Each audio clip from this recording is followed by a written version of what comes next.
Hello students, welcome to our online educational platform e Shiksha. जैसा कि हम क्लास 12th हिंदी मीडियम का चैप्टर नंबर 3 जो कि था आपका रासायनिक बल गतिकी डिस्कस कर रहे थे। आज उसी का लेक्चर नंबर 3 है, जिसमें कि हम डिस्कस करने वाले हैं किसी भी अभिक्रिया की कोटि क्या होती है। ठीक है, तो सबसे पहले हम हेडिंग डालेंगे आज का, अभिक्रिया की कोटि। अभिक्रिया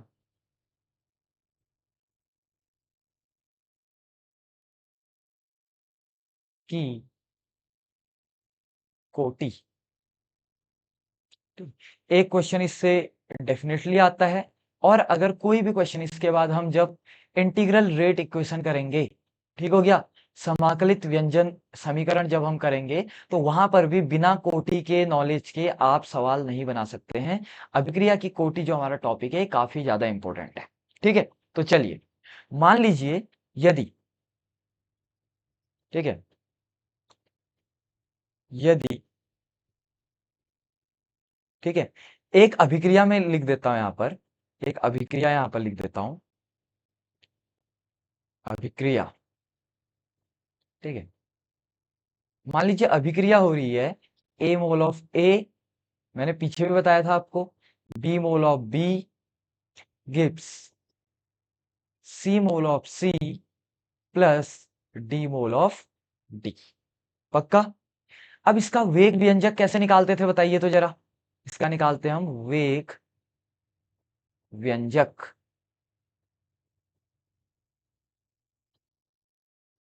ठीक हो गया, तो वेग व्यंजक कैसे निकालते थे, आर इज इक्वल टू के क्या होता था आपका, के होता था वेग स्थिरांक। ठीक है, एक की घात एक्स और बी की घात क्या हो जाता था, वाई। ठीक है, तो इस रिएक्शन का ए के सापेक्ष जो घात होता है उसको कोटि कहते हैं। ठीक है, तो ए के सापेक्ष कितना घात है यहां पर, एक्स, बी के सापेक्ष कितना घात है यहां पर, वाई। तो अभिक्रिया की, यहां पर पॉइंट लिख लेते हैं हम, अभिक्रिया की ए के सापेक्ष कोटि, ए के सापेक्ष कोटि।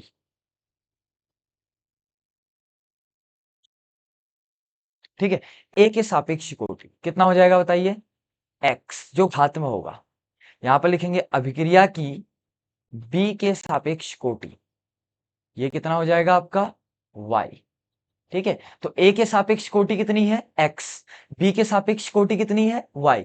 तो अगर इसके संपूर्ण कोटि निकाली जाए या अभिक्रिया की कुल कोटि, ठीक है, ओवरऑल कोटि अगर हम निकालें, कोटि मीन्स इंग्लिश में कहते हैं इसको ऑर्डर। ठीक है, तो ये हो जाएगा आपका एक्स प्लस वाई। तो यहां से हम समझिए कि किसी भी अभिक्रिया की कोटि क्या होती है, कि हम अभिक्रिया का पहले वेग व्यंजक निकालते हैं, और वेग व्यंजक में जो घात होते हैं, जब हम उन सभी घातों को जोड़ देते हैं तो पूरी अभिक्रिया की क्या आ जाती है, कोटि आ जाती है। आया समझ में? चलिए इसका डेफिनेशन लिखते हैं। डेफिनेशन होगा यहां पर कोटि। ठीक है, कोटि,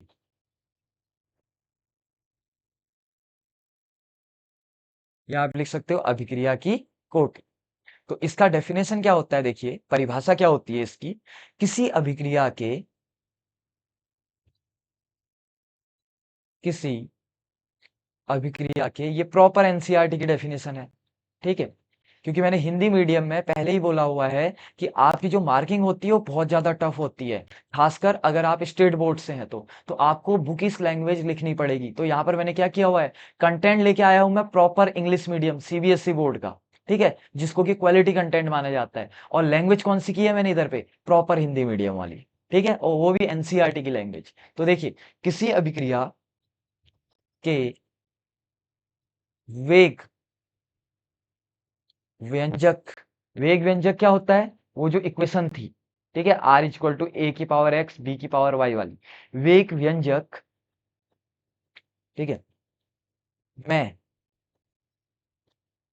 प्रयुक्त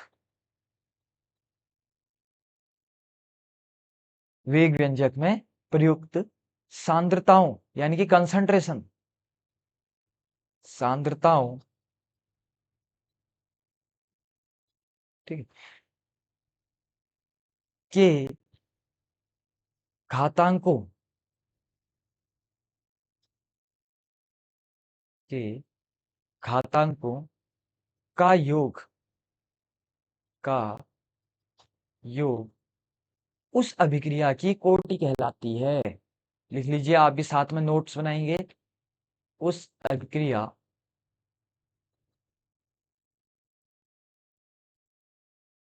की कोटि कहलाती है। कोटि कहलाती है। देखिए कितना प्रॉपर डेफिनेशन है। ठीक है, कि किसी भी अभिक्रिया के वेग व्यंजक जो कि इक्वेशन आती है, उसमें जो प्रयुक्त सांद्रताएं हैं ए और बी, उनके जो घातांकों का योग होता है, उसी को क्या कहते हैं हम? कोटि कहते हैं। ठीक है, तो चलिए यहां पर मैं आपको एक सवाल देता हूं। मान लीजिए कि आपको एक वेग व्यंजक इक्वेशन दिया है। एक सवाल है यहां पर हमारा, एग्जाम्पल। ठीक है, मान लीजिए दिया है आर बराबर के ए की घात 1 और बी की घात 2। बताइए तो इसकी कोटि कितनी होगी? बताइए। ए के सापेक्ष कोटि कितनी है? जो ए की पावर है, ठीक है, कितनी हो गई? 1। और बी के सापेक्ष कोटि कितनी है? 2। तो ओवरऑल कोटि कितनी आ गई? 1 + 2, यानी कि कितना आ गया? 3 आ गया। एक और सवाल जो कि यहाँ पर एनसीईआरटी का सवाल है। R = K, ए की घात, ए क्या है यहाँ पर? सांद्रताएं हैं, ठीक है, की घात कितना है? 1/2। बी की घात कितनी है यहाँ पर? मान लीजिए 1 है। तो यहाँ कोटि कितनी हो जाएगी? तो ए के सापेक्ष कोटि कितनी है? 1/2। बी के सापेक्ष कितनी है? 1। तो आंसर कितना आ गया? कोटि 1/2 धन 1। तो जोड़ेंगे तो कितना आ जाएगा? 3/2। आया समझ में? तो यहां से मैं एक चीज और समझा कि जो कोटि होती है वो भिन्नात्मक रूप में भी आ सकती है। जरूरी नहीं है कि जो आपकी कोटि होगी वो पूर्ण संख्या आएगी, वो भिन्नात्मक संख्या भी आ सकती है। तो क्या यहाँ पर कुछ पॉइंट लिख लें? चलिए, तो यहां पर हम कुछ लिखेंगे। Note, note. ठीक है, पहला नोट है हमारा यहाँ पर, कोटि, कोटि आपकी पूर्ण संख्या है। पूर्ण संख्याएं क्या होती हैं? 0, 1, 2, 3 और आगे को बढ़ा लेते हैं, यही तो होती है पूर्ण संख्या। ठीक है, एवं भिन्नात्मक हो सकती है, यानी कि बटा वाला भी हो सकता है। भिन्नात्मक, ये एमसीक्यू में आते हैं आपके। भिन्नात्मक हो सकती है।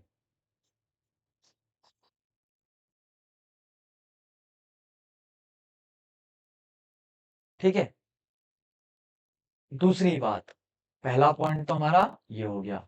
दूसरा पॉइंट क्या है? जो कोटि होता है ना, इसको आप कभी भी रिएक्शन को देख के नहीं निकाल सकते हैं। ठीक है, मान लीजिए एक सवाल दिया है यहाँ पर।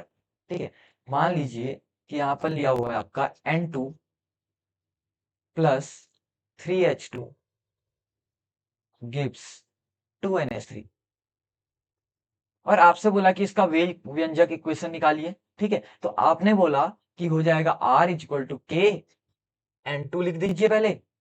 ठीक है, पावर कुछ नहीं है तो 1 लिख दीजिए, आगे कुछ नहीं है, और H2 के आगे कितना लिख दीजिए? पावर में 3। तो ये इक्वेशन आपकी गलत हो गई। आप इक्वेशन को देख के कभी भी कोटि या वेग व्यंजक इक्वेशन में घात नहीं लिख सकते हैं। ये सभी प्रायोगिक विधि से आती है, यानी कि प्रयोगशाला में इसको निकाला जाता है। तो अगला पॉइंट पहले हम इसको इरेज करेंगे। ठीक है, अगला पॉइंट हमारा इसी के बेस्ड है।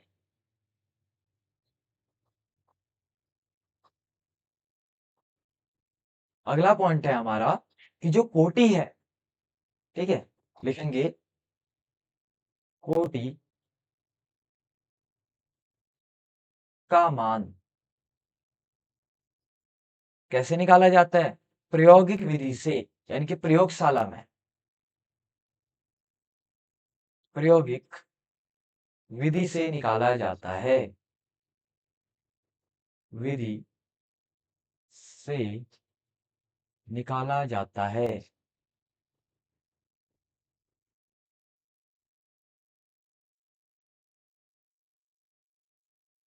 तो दो चीजें पढ़ी कि ये जीरो भी हो सकता है, भिन्नात्मक भी हो सकता है, पूर्ण संख्या भी हो सकती है। और दूसरी, इसका मान प्रायोगिक विधि से निकाला जाता है, सैद्धांतिक विधि से नहीं निकाला जाता। कि ऐसा नहीं कि आपको रिएक्शन दी गई और आपने निकाल दी।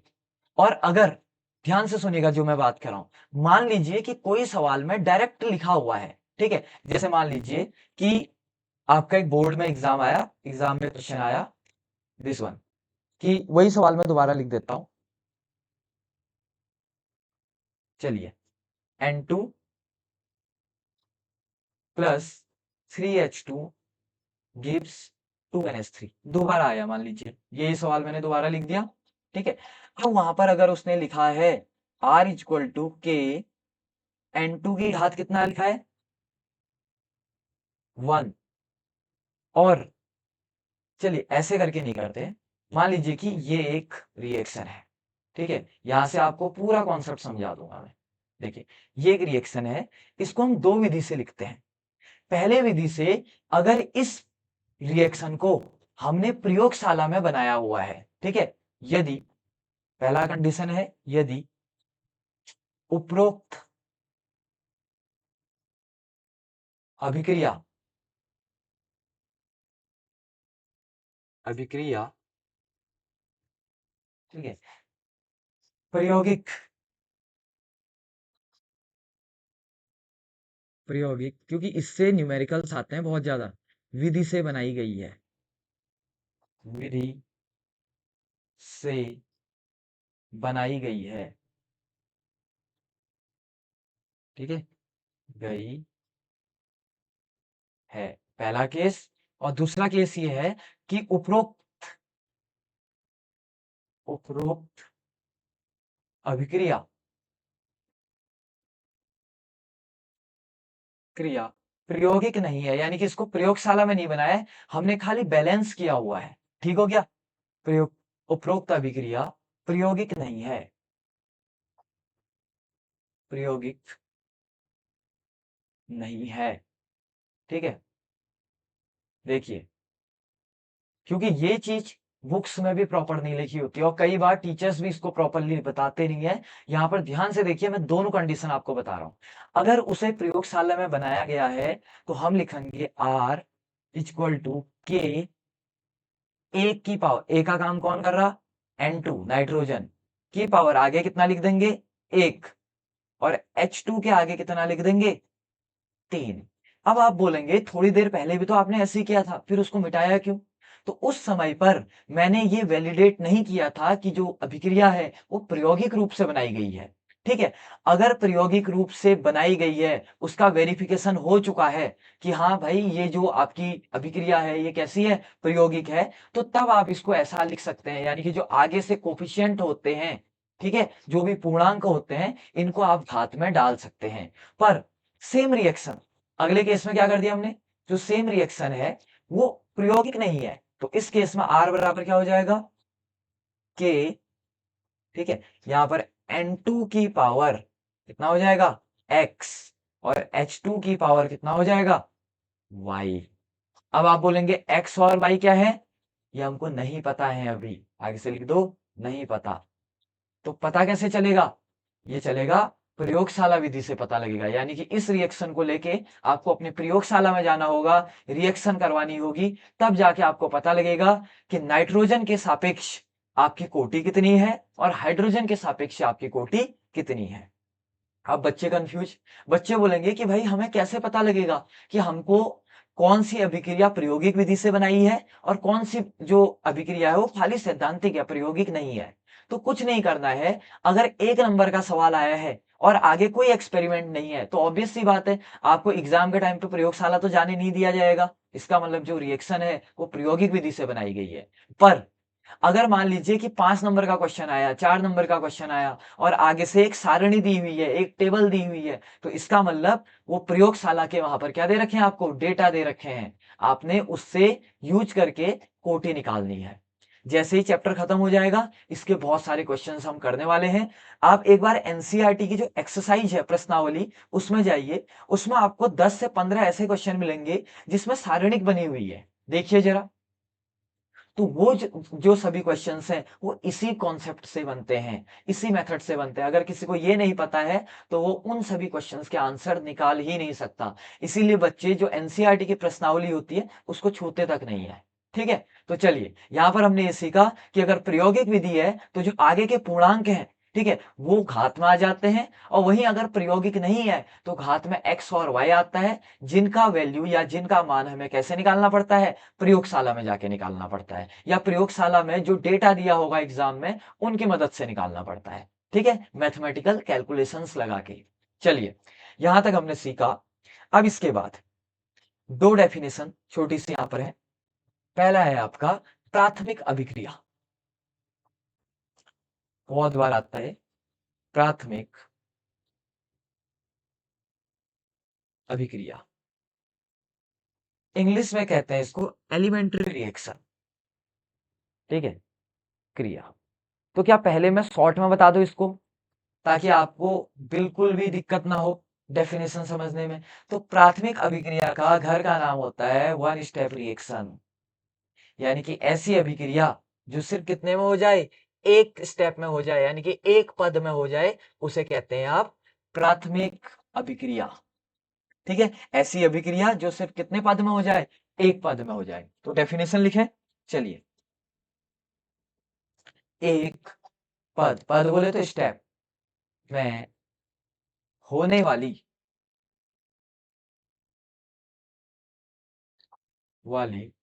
अभिक्रिया को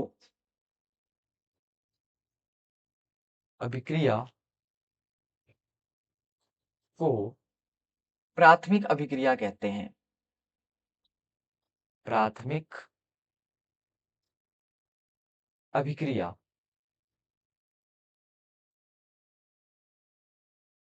ठीक है, अभिक्रिया कहते हैं। तो ऐसी कोई भी अभिक्रिया जो सिर्फ एक पद में हो जाए उसे क्या कहते हैं, प्राथमिक अभिक्रिया कहते हैं। तो जो एक से ज्यादा पद में हो उसे क्या कहते होंगे, उसे कहते हैं जटिल अभिक्रिया। तो अगला डेफिनेशन होगा हमारा जटिल अभिक्रिया, क्योंकि जो 90% ऑफ रिएक्शंस होते हैं वो एक से ज्यादा स्टेप में ही होते हैं। तो प्राथमिक अभिक्रिया मिलना बहुत मुश्किल है। हमको जनरली कौन सी अभिक्रिया मिलती है, जटिल अभिक्रियाएं मिलती हैं। अगला है जटिल अभिक्रिया। ठीक है, ऐसी अभिक्रियाएं जो एक से ज्यादा पदों में होती हैं। तो लिखेंगे जब अभिक्रिया, ये किताब की डेफिनेशन लिखा रहा हूं आपको, जब अभिक्रिया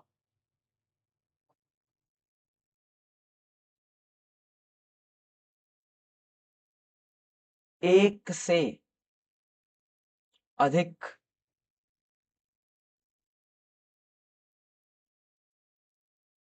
जब अभिक्रिया एक से अधिक पदों में, पदों बोले तो स्टेप, पदों में संपन्न होकर, संपन्न होकर उत्पाद बनाती है। देखिए कितनी प्रॉपर डेफिनेशन है, उत्पाद यानी कि प्रोडक्ट बनाती है। ठीक है, उसे क्या कहते हैं, जटिल अभिक्रिया कहलाती है। जटिल अभिक्रिया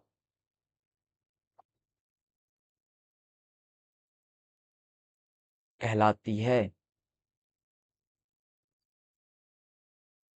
कहलाती है। ठीक हो गया। तो यहां पर हमने पढ़ा पहले प्राथमिक अभिक्रिया और उसके बाद हमने पढ़ लिया जटिल अभिक्रिया। ठीक हो गया। तो चलिए यहां तक का जो हमारा कॉन्सेप्ट है वो क्लियर होता है। अब अब हमारा है यहां पर कोटि कितने टाइप की होती हैं और क्या क्या कोटि हमारे सिलेबस में दी गई हैं। तो अब हम इसे पढ़ने वाले हैं। ठीक है, तो अब हम देखेंगे कोटियों के प्रकार। ठीक है, टाइप ऑफ ऑर्डर, यानी कि कोटि के प्रकार, कोटि के प्रकार। ठीक है, अब देखिए यहां पर से आपका जो चैप्टर में केमिस्ट्री खत्म हो जाती है और मैथमेटिक्स चालू हो जाती है। ठीक है, तो कोई भी रिएक्शन, ठीक है, आपकी जर्नली किसी भी कोटि की हो सकती है, पर जो फेमस है, जो 90% ऑफ द रिएक्शन होते हैं, वो होती है या तो 0 कोटि या 1 कोटि या 2 कोटि, अधिक से अधिक 3 कोटि। उससे ज्यादा जो रिएक्शंस हैं वो बहुत कम देखने को मिलती है। पर हमारे सिलेबस में अच्छी बात यह है कि सिर्फ 2 कोटि हैं, एक 0 कोटि और एक 1 कोटि। ठीक है, अगर न्यूमेरिकल आएंगे, ठीक है, कैलकुलेशंस आएंगे, सवाल आएंगे, तो वो सिर्फ इन दोनों से आएंगे। एक 2 कोटि अभिक्रिया भी है, पर उसका सिर्फ मात्रक हमारे सिलेबस में है, उसके अलावा उसकी कोई भी कैलकुलेशन हमारे सिलेबस में नहीं है। अगर आप जेईई एडवांस की तैयारी करते हैं, वहां पर वो चीज आती है। ठीक है, तो अभी हम यहाँ पर पढ़ेंगे 0 कोटि, 1 कोटि और 2 कोटि का मात्रक देखेंगे। ठीक हो गया, तो यहां पर देखेंगे, देखिए सबसे पहले लिखेंगे 0 कोटि अभिक्रिया। ये प्रॉपर आपके जैसे क्लास के नोट्स होते हैं ना, वैसे नोट्स बन गए हैं यहाँ पर, देखिए। क्योंकि मैं चाहता हूं कि एक बार अगर आपको पढ़ाया जाए तो प्रॉपर पढ़ाया जाए, ताकि आपको किसी भी चीज की जरूरत ना हो। मान लीजिए मैंने यहाँ पर आपको समझा दिया और उसके बाद आपको रिफ्रेशर ढूंढने की जरूरत पड़ रही है, गाइड से आपको ढूंढने की जरूरत पड़ रही है, तो कोई फायदा नहीं है। बेशक यहाँ हमारा 10-15 मिनट एक्स्ट्रा लगे, बट हमको इसके बाद सिर्फ कोई भी जो नोट्स होते हैं, गाइड होती है, रिफ्रेशर होती है, उसकी जरूरत ना पड़े। हमको इसके बाद सीधे अपनी एनसीईआरटी की किताब खोलनी है और उसकी प्रश्नावली बनानी है। ठीक है, तो देखिए 0 कोटि अभिक्रिया, और इससे ज्यादा तो आपको किसी रिफ्रेशर में मिलने वाला भी नहीं है, इससे ज्यादा और इससे क्लियर चीज। तो 0 कोटि अभिक्रिया, मान लीजिए कि हमारे पास एक रिएक्टेंट है, क्या कहते हैं इसको, अभिक्रमक ए, और वो क्या बना रहा है, एक प्रोडक्ट बना रहा है, क्या बना रहा, पी। अगर ये 0 कोटि है तो आर बराबर क्या फॉर्मूला होगा बताइए तो, के ए की पावर, सोचिए। अब बच्चे बोलते हैं ए के आगे कुछ नहीं है तो क्या लिख देते हैं, 1, पर पावर में भी कितना लिख देते हैं, 1। पर मैंने आपको बताया था कि जो कोटि होता है वो कैसा होता है, प्रायोगिक होता है, सैद्धांतिक नहीं होता है। इसीलिए जो एक लिखा भी है, चूंकि जब रिएक्शन को बैलेंस करते हैं, आपने क्लास 10th का पहला चैप्टर देखा होगा ना, बैलेंसिंग करना, तो ये बैलेंसिंग किया हुआ है रिएक्शन को, इसको पावर में नहीं डालते अनटिल जब तक कि आपकी जो रिएक्शन है वो प्रायोगिक विधि से वैलिडेट ना की गई हो। क्योंकि प्रायोगिक विधि से जैसे ही इस रिएक्शन को किया गया तो इसकी कोटि कितनी आई, 0, तभी हेडिंग डाला हुआ है 0 कोटि अभिक्रिया। तो इसका मतलब यहाँ पर हमको क्या करना है कि पावर 1 ना लिखे, यहाँ पर कितना लिखना है हमको, 0 लिखना है। ए की पावर कितना हो गया इधर पे, 0 आया समझ। बेशक यहाँ पर 1 होता, बट पावर हम यहाँ पर कितना लिखेंगे, 0 लिखेंगे। ठीक हो गया, तो चलिए कैसा हो जाएगा यहाँ से, R इक्वल टू के ए की पावर 0। ए की पावर 0 कितना होता है बताइए तो, किसी की भी घात अगर 0 हो तो उसको कितना ले लेते हैं, 1 ले लेते हैं। तो ए की घात 0 है तो इसकी वैल्यू सीधा कितना ले लो, 1। तो क्या R इक्वल टू के कर लें, तो यहां से के बराबर क्या हो जाएगा, आर, एक ही बात हुई। आर बराबर के करो या के बराबर आर। आर को क्या लिखते थे बताइए, सांद्रता बटे समय, ये तो लिखते थे। सांद्रता का क्या था यहाँ पर, मात्रक क्या था, मैंने बताया था मोलरता भी कहते हैं सांद्रता को ही, तो क्या कहते हैं, मोल लीटर इनवर्स। और समय को क्या बोलते हैं, सेकंड। तो के की वैल्यू कितनी आ गई, मोल लीटर इनवर्स, और यहां पर क्या हो गया, सेकंड इनवर्स। आया समझ में। तो पहली चीज हमने पढ़ ली कि अगर 0 कोटि की अभिक्रिया है तो उसमें जो रेट कांस्टेंट है के, ठीक है, या इसको कहते हैं क्या, स्थिरांक, इसकी जो मात्रक होता है वो कितना होता है आपका, mole litre inverse second inverse. के को क्या कहते थे आपका, वेग स्थिरांक। ठीक है, यहां पर लिख लेता हूं मैं, आपको तो याद ही रहेगा, मैं भूल गया था इसे, वेग स्थिरांक। ठीक है, दिस वन के। तो वेग स्थिरांक का वैल्यू या मात्रक कितना हो जाएगा, mole litre inverse second inverse. ये डायरेक्ट पूछता है, एनसीईआरटी में चार्ट दिया हुआ है, एक सारणी दी हुई है जिसमें कि 0 कोटि, 1 कोटि और 2 कोटि में जो आपके वेग स्थिरांक होते हैं इनके मात्रक दिए गए हैं, और मैं उसका डेरिवेशन आपको बता रहा हूं कि आखिर आए कैसे वो। ठीक है, तो 0 कोटि अभिक्रिया हमारी यहाँ पर पूरी होती है। तो चलिए अब इसके बाद हम बात करते हैं पहली कोटि अभिक्रिया की। ठीक है, अब हेडिंग डालेंगे हम एक कोटि अभिक्रिया। एक कोटि अभिक्रिया।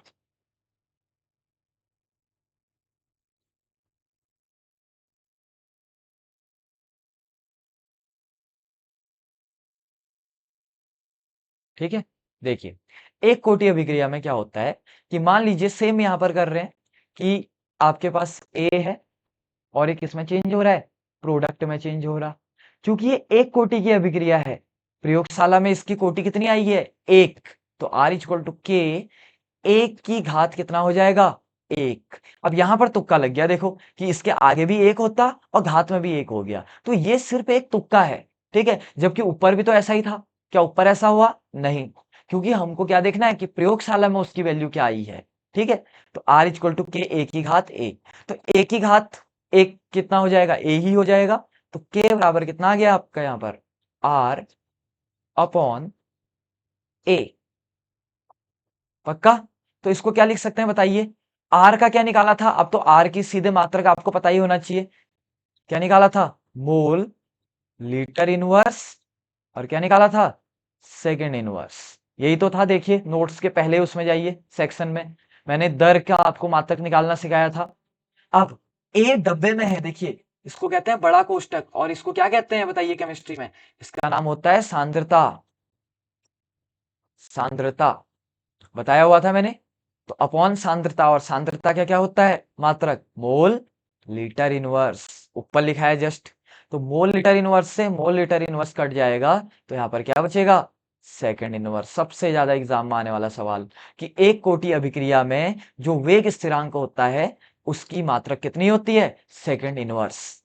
ठीक हो गया? चलिए इसके बाद हेडिंग डालेंगे हम दो कोटि अभिक्रिया। ठीक है, इसके बाद हेडिंग डालेंगे दो कोटि अभिक्रिया, या द्विकोटि अभिक्रिया भी कह सकते हैं। द्विकोटि अभिक्रिया।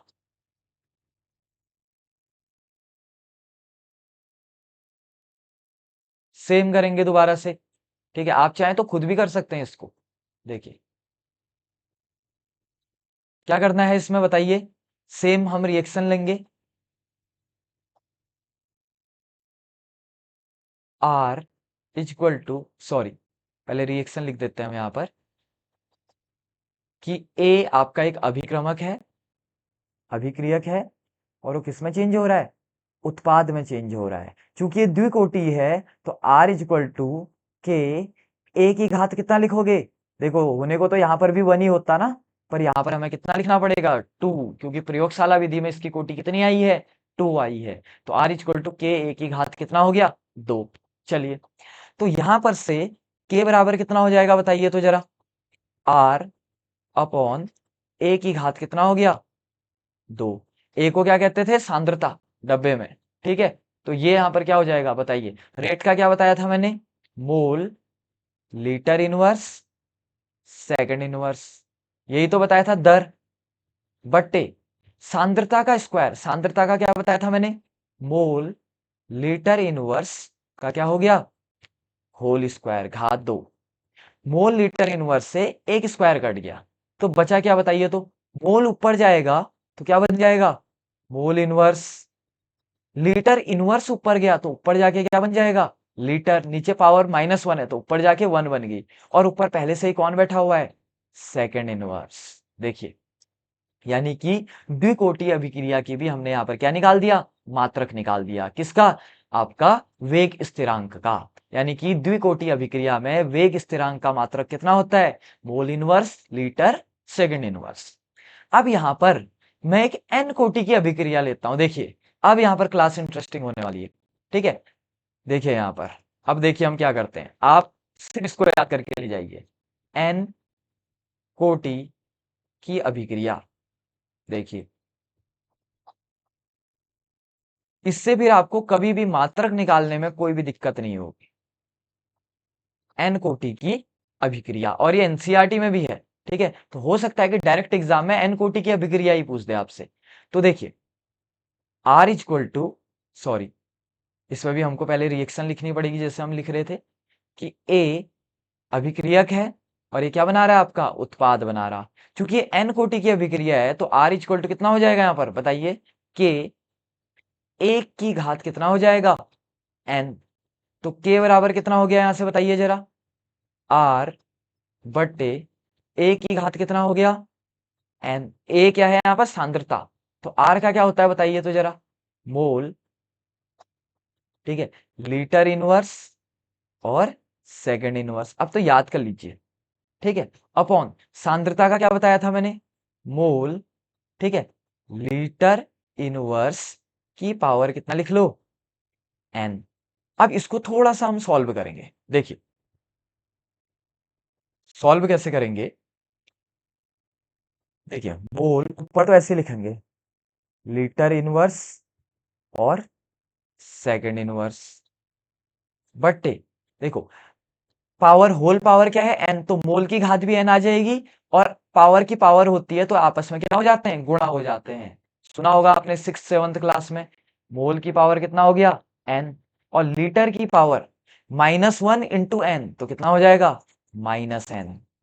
अभी ऊपर जाएगा तो कितना हो जाएगा बताइए, मोल, ठीक है, देखिए लीटर ऊपर कितना है आपका, -1, ये किसकी घात किसका मात्रक निकाल रहा हूं मैं, के का मात्रक निकाल रहा हूं। देखिए ऊपर कितना है, -1, और -n ऊपर जाएगा तो क्या बन जाएगा, +n, ठीक है। और मोल में भी देखिए ऊपर कितना है, 1, और n ऊपर जाएगा तो कितना बन गया, -n, और सेकंड इनवर्स ऐसा ही रहेगा। आया समझ में। अब इसको थोड़ा सा हम सजा के लिख लेते हैं, तो यहां पर लिख लेते हैं हम, के बराबर कितना वैल्यू आ गया बताइए तो जरा, के बराबर मोल की घात कितना आ गया, 1 माइनस एन, लीटर की घात कितना आ गया, -1 प्लस एन, तो इसको पहले एन पहले लिख लो, -1 फिर लिख लो, और यहां पर कितना लिख लो, सेकंड इनवर्स, और इसको आप डब्बे में डाल दो। अब देखिए, अब यहां पर हम मैजिक देखते हैं, ठीक है। अब यहां पर आपने क्या करना है, एक बार n बराबर 0 रखना है, एक बार n बराबर 1 रखना है, एक बार n बराबर मान लीजिए 2 रख लीजिए, और आप चाहें तो एक बार n बराबर 3 रख लेंगे। तो जैसे ही आप n बराबर 0 रखते हैं तो k का मात्रक कितना हो जाएगा बताइए तो, मोल की पावर 1 माइनस 0, एन की जगह 0 रखा तो 1, लीटर की पावर 0 माइनस 1 तो -1, और सेकंड इनवर्स, क्या यही निकाला था मैंने ऊपर। एन बराबर 1 रखिए तो के कितना हो जाएगा बताइए जरा, मोल की पावर, ठीक है, 1 माइनस 1, लीटर की पावर एन की जगह 1 रखेंगे तो 1 माइनस 1, और यहां पर भी क्या हो गया, सेकंड इनवर्स, यानी कि मोल की पावर 0 1 हो गया, लीटर की पावर 0 1 हो गया, बचा क्या खाली, सेकंड इनवर्स। यही तो पढ़ाया था कि 2 रखिए चलिए, तो के बराबर क्या हो जाएगा, मोल की पावर 1 माइनस 2 यानी कि -1, लीटर की पावर 2 माइनस 1 यानी कि 1, और यहां पर क्या हो गया, सेकंड इनवर्स। चलिए 3 भी निकाल लीजिए, पढ़ाया नहीं था बट आप निकाल सकते हैं, कोई दिक्कत नहीं है। के बराबर मोल की पावर 1 माइनस 3 बोले तो -2, लीटर की पावर 3 माइनस 1 यानी कि 2, और यहां पर क्या हो जाएगा, सेकंड इनवर्स। तो क्या आप किसी भी कोटि की अभिक्रिया में जो आपका स्थिरांक होता है, वेग स्थिरांक, क्या इसका मात्रक निकाल सकते हैं। चलिए यहां पर हमने कंप्लीट जो मात्रक वाला कॉन्सेप्ट है ये भी कंप्लीट कर लिया। अब फाइनल सेक्शन की ओर जाते हैं, जिसमें कि हम कोटि से रिलेटेड दो बहुत अच्छे क्वेश्चंस यहां पर सॉल्व करते हैं, और उसी के साथ जो आज का हमारा लेक्चर है इसको हम ओवर करेंगे, और अगले लेक्चर में हम यहां पर आपके सामने डिस्कस करने वाले हैं आपका आणविकता, ठीक है, जिसको कहते हैं इंग्लिश में मॉलिक्यूलरिटी। ठीक है, तो चलिए दो बहुत अच्छे से सवाल यहां पर सॉल्व करते हैं। मान लीजिए, ठीक है, ये 3 से 4 नंबर में सवाल आता है। क्वेश्चन है, मान लीजिए किसी भी अभिक्रिया का, किसी अभिक्रिया का अभिक्रिया का, ठीक है, वेग व्यंजक, वेग व्यंजक निम्न है, ठीक है, निम्न है। क्या दिया हुआ है वेग व्यंजक, मान लीजिए आर बराबर के ए की पावर 2 दिया हुआ है। ठीक है, आपको निकालना है कि इस अभिक्रिया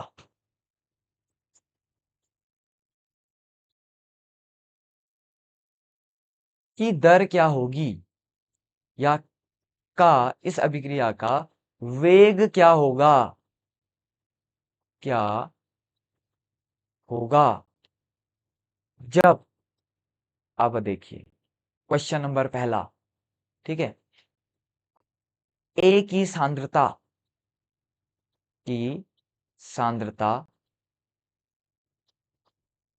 दुगनी हो जाए, दुगनी हो जाए।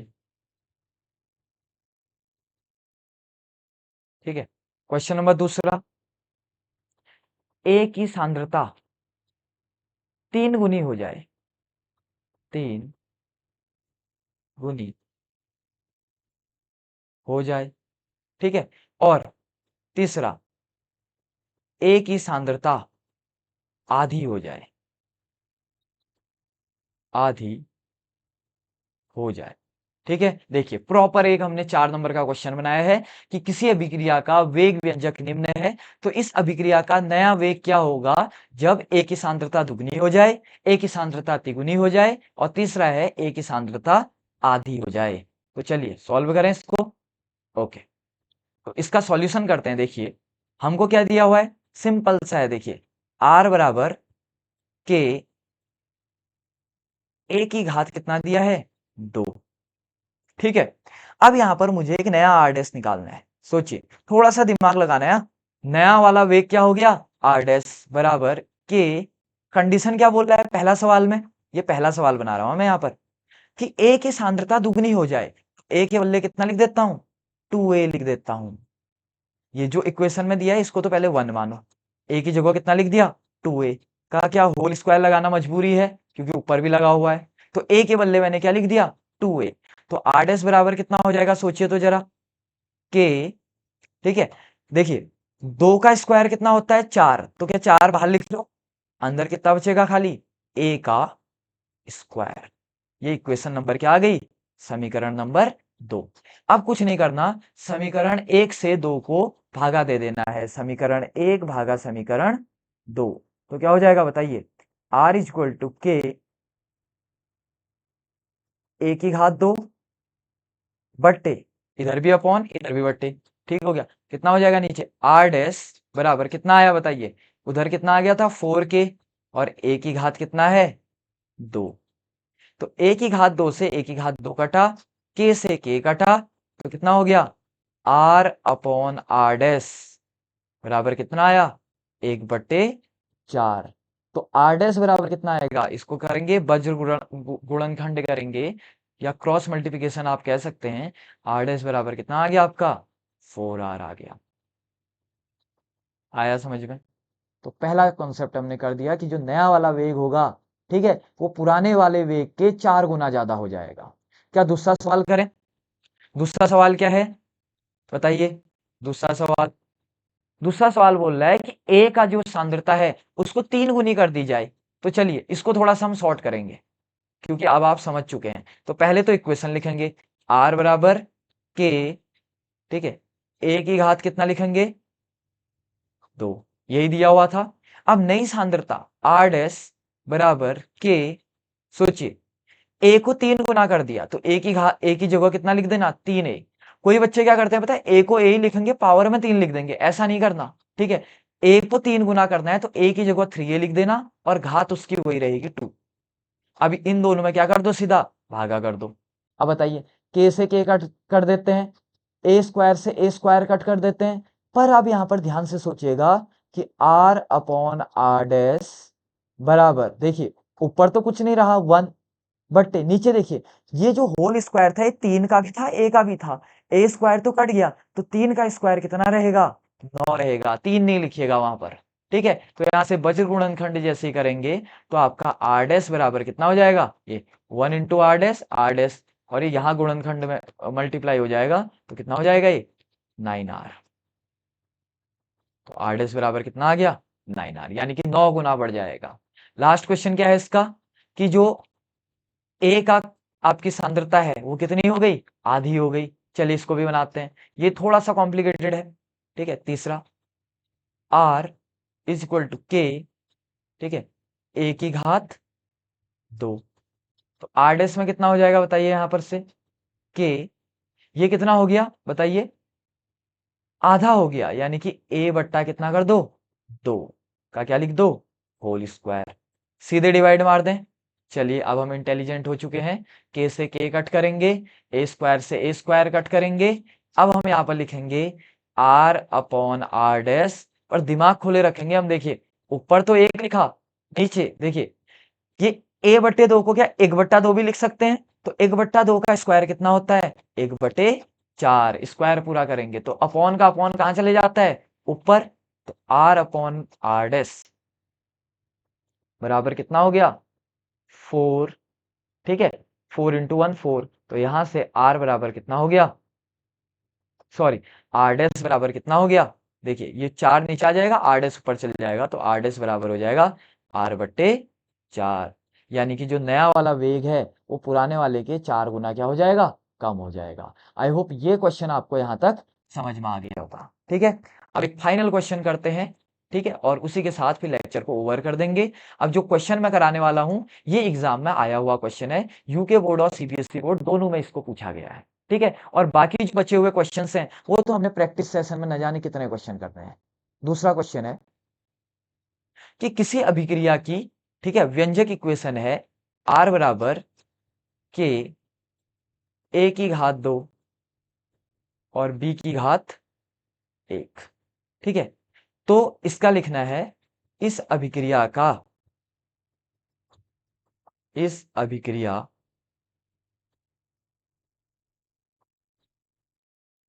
का नया वेग क्या होगा, नया वेग क्या होगा जब, सवाल नंबर पहला, ठीक है, जो a की सांद्रता दुगनी हो जाए, a की सांद्रता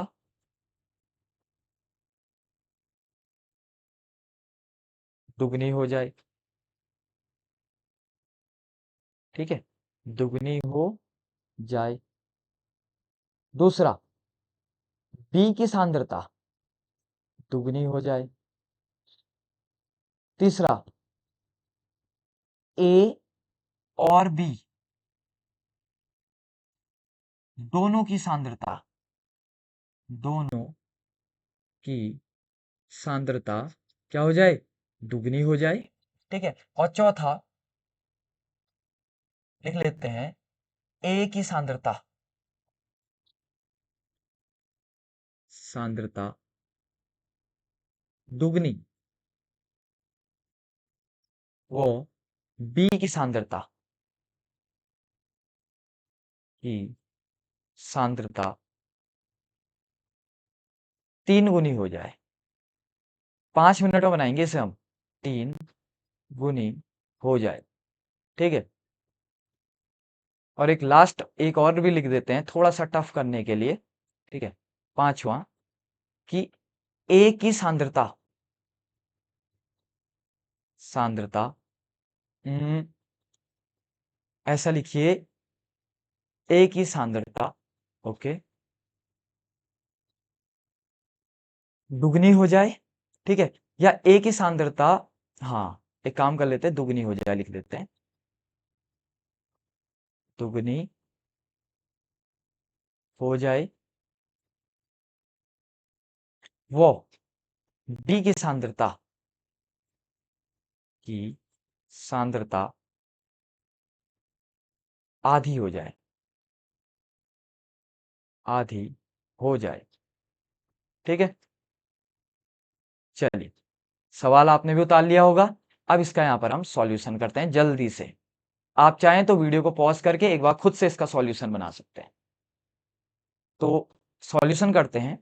पहला है ए की सांद्रता दुगनी हो जाए, तो पहले तो मैं इक्वेशन लिख देता हूं। ठीक है, क्या हो जाएगा, इक्वेशन दिया हुआ है हमको,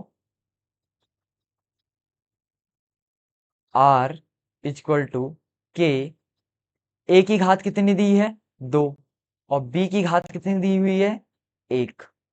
ठीक है, तो क्या बोल रहा है देखिए आर डैश, अब हम शॉर्ट मारेंगे इधर पे, इज इक्वल टू के, ठीक है, ए की घात कितनी हो जाए, इसको इक्वेशन 1 मान लो। चलो चलो पहला क्वेश्चन हम वैसे करते हैं जैसा आपने एग्जाम में करना है, लंबा सा।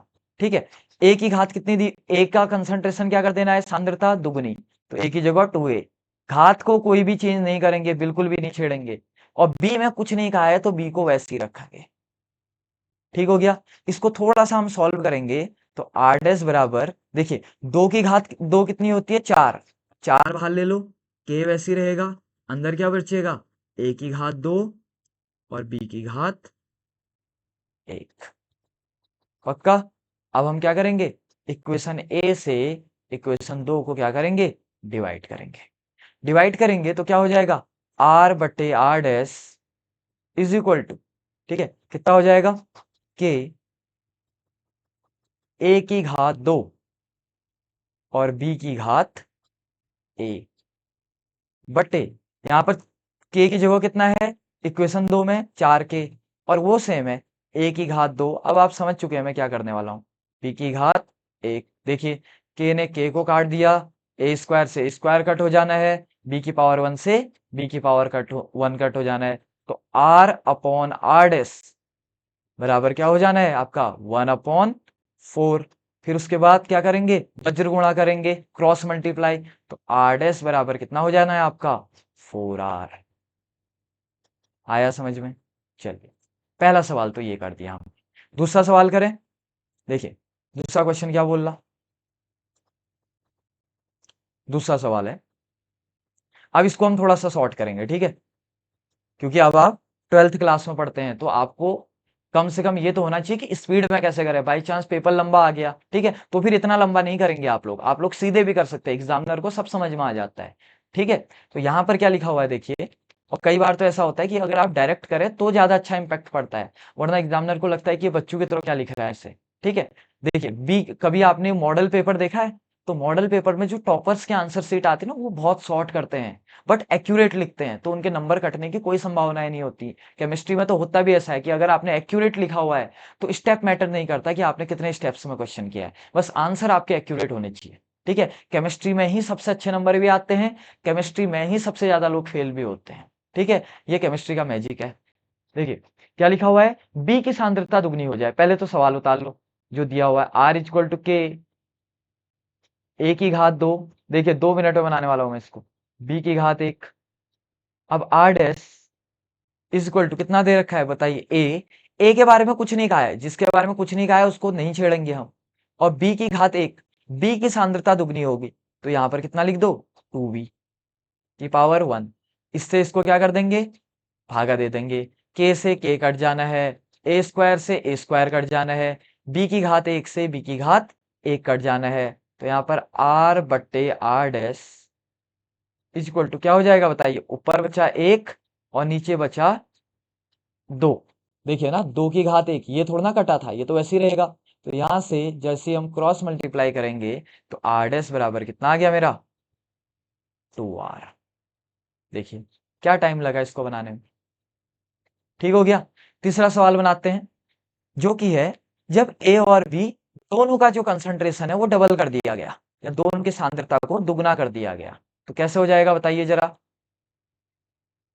तीसरा सवाल है यहाँ पर, ठीक है, दोनों की सांद्रता को डबल कर देते हैं, तो पहले तो सवाल लिख देंगे यहाँ पर, क्या हो जाएगा, आर इज इक्वल टू के, ए की घात 2 और बी की घात 1। ठीक हो गया, और यहाँ पर कितना हो जाएगा, R dash is equal to K, ठीक है, ए की देखिए दोनों की घात, दोनों की सांद्रता दुगनी कर दी, तो ए की जगह में 2a की घात कितना हो गया 2, और बी की जगह भी 2b की घात कितना कर दो 1। चलिए ये अगर आपको समझ में नहीं आएगा तो इसको थोड़ा लंबा कर देता हूं मैं, देखिए तो आर डैश बराबर कितना हो जाएगा, सोचिए तो जरा, 2 की घात 2 तो कितना आ गया 4, इंटू 2 की घात 1 तो कितना आ गया 2, के ऐसे ही रहा, अंदर कितना रहेगा ए स्क्वायर, और यहां पर बी की घात कितना रहेगा 1, इसको इक्वेशन क्या मान दो 2।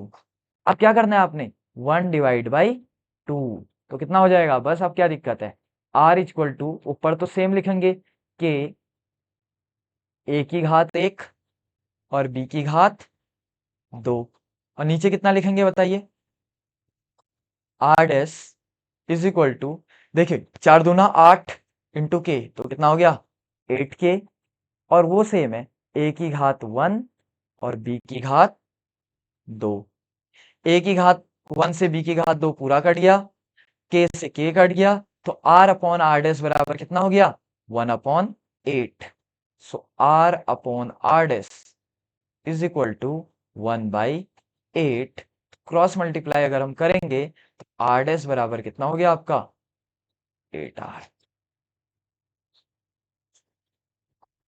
ठीक हो गया।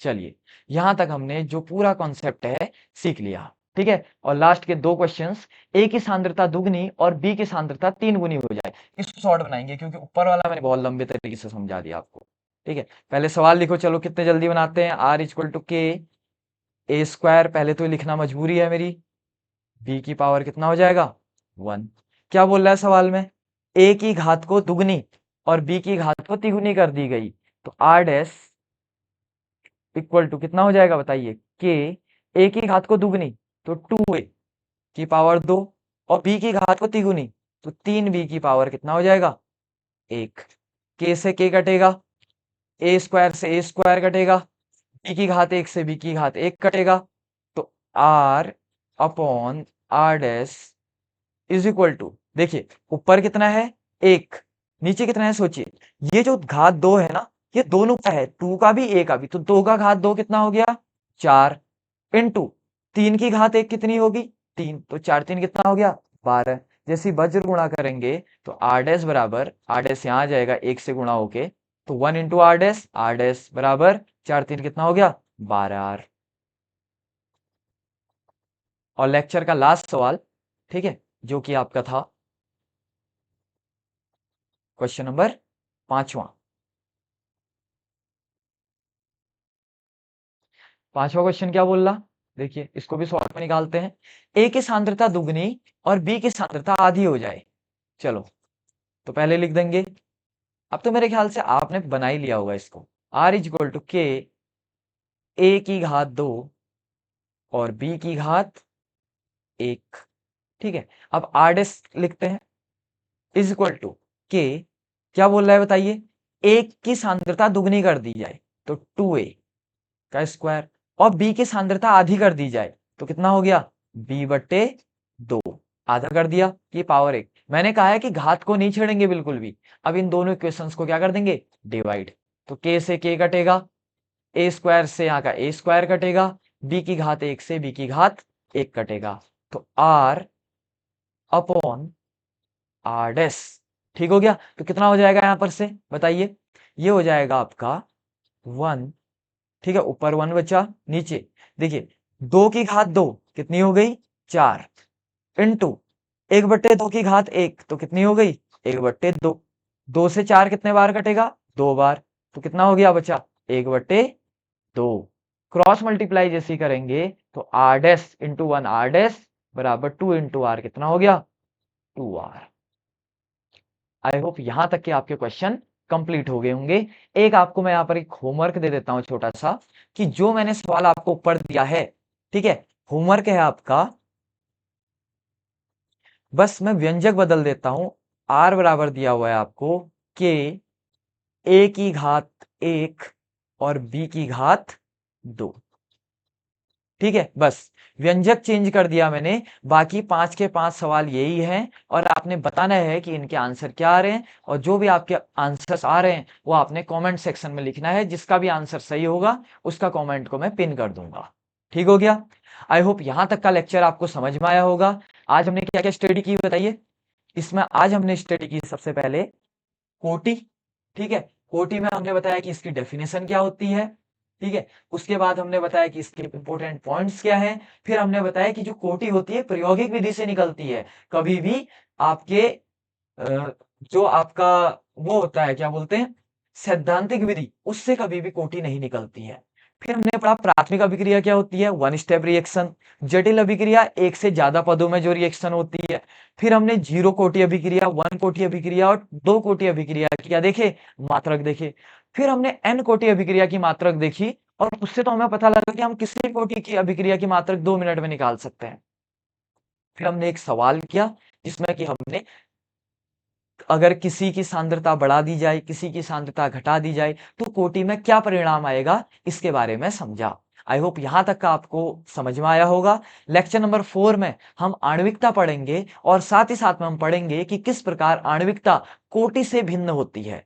ठीक हो गया। और उसके साथ लेक्चर नंबर 4 एक छोटा सा होगा जिसमें हम आणविकता और कोटि को पढ़ेंगे। ठीक है, वहां कोटि का थोड़ा सा रिवीजन हो जाएगा और आणविकता को थोड़ा डिटेल में पढ़ेंगे। काफी इंटरेस्टिंग लेक्चर नंबर 5 आपका होने वाला है। फिलहाल आपने इस लेक्चर को गौर से देखना है, बार बार इसका रिवीजन करना है और एनसीईआरटी में ठीक है कुछ क्वेश्चंस हैं जो कि आज के लेक्चर के बेसिस पे आप बना सकते हैं, उनको बनाने का ट्राई करना है। तो मिलते हैं अगले लेक्चर में, तब तक जितना भी हमने पढ़ाया इसका रिवीजन कीजिए और हमारा आपको ये प्रयास अगर अच्छा लग रहा है तो आप हमारे चैनल को सब्सक्राइब कर सकते हैं और अपने उन सभी हिंदी मीडियम फ्रेंड्स के साथ हमारी इस वीडियो को शेयर कीजिए जो कि घर में पढ़ाई करते हैं पर कंटेंट के अभाव पे उनके क्लास में मार्क्स अच्छे नहीं आ पा रहे हैं, ताकि हमारे इस प्रयास से उनको मदद मिल सके।